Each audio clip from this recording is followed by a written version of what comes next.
What is up, Storm Nation? Kendle Miles here, and today we're to talk about getting you back in the sport of bowling after a long hiatus or a long break.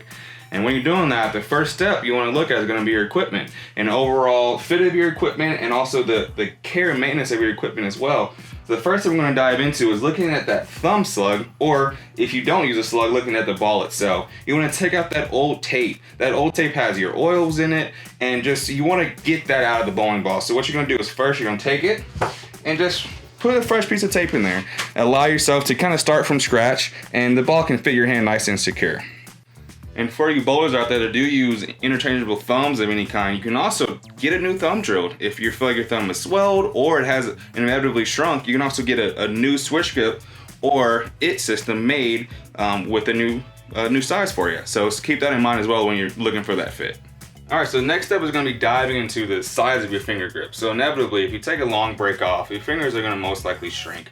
And there's a few things you can do to allow them to fit the same as they used to. Our suggestion is first going to be go to your local Storm VIP Pro Shop to get grips that are going to fit you appropriately. But if that's not an option, if you can't get into a pro shop, there's a little trick that we use in a pro shop called shimming grips. So what you're going to do is you're going to grab an old business card that you have, rip it up a little bit, open up the back of that finger, and just get a little bit of a tear.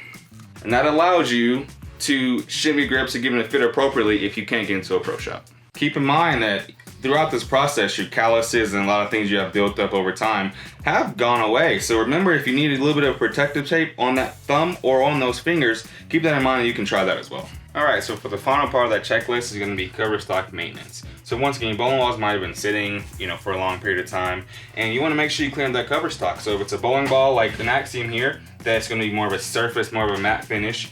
We always suggest to go to a local Storm VIP Pro Shop to get the ball completely resurfaced. But once again, if that's not an option, there's a lot of products that we offer at stormbowling.com that you can use to do an at-home maintenance. So Avalon pad, if you want to go ahead and spray it on the ball, spray it on the pad,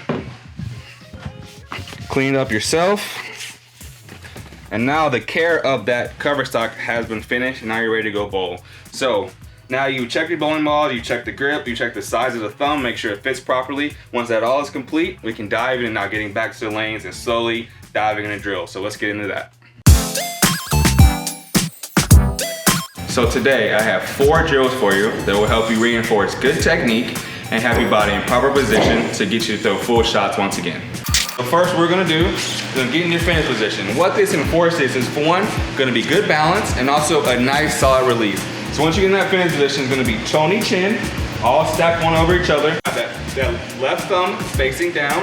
And once he's balanced, you can go 6 inches up, 6 inches back, and a nice, slow, soft release. And what that's gonna once again reinforce, good balance and a nice release.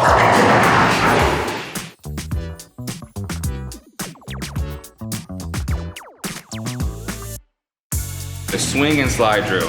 So the reason this drill is going to be very beneficial is going to help you practice that last step, that slide that is going to be your balance point. So first, what you're going to do is you're going to get in that fourth step, that power step into your fifth step, and then you're going to have that thumb facing down in front of you, kind of give a nice little knee bend, and then when you start, you're going to have that ball go up to the thumb, swing back, and as you go into that slide step, be nice and soft and balanced and a nice smooth release. Once again, you're not trying to strike, you're not trying to score. So if you throw it slow with some rev, that's perfectly fine.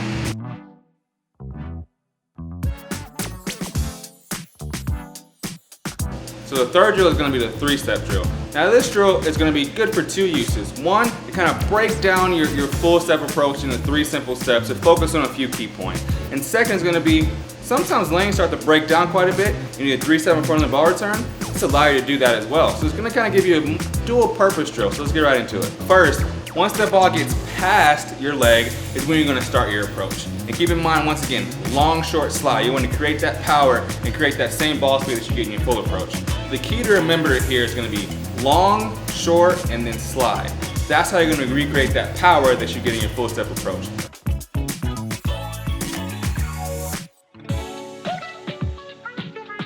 So the fourth and final drill is going to be the shoulder collapse. And exactly what it sounds like. You're going to get in your motion, you're going to collapse that shoulder, which kind of reinforces a good swing, getting that swing into the slot to be able to project your ball to the right or to the left that you want to create.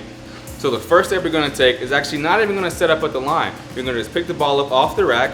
You're gonna gingerly kind of walk up to the line, a very comfortable motion that you're used to. Throughout that process, you're gonna gingerly drop that right shoulder down to get that ball projected out to the right. Once again, free flowing, and smooth.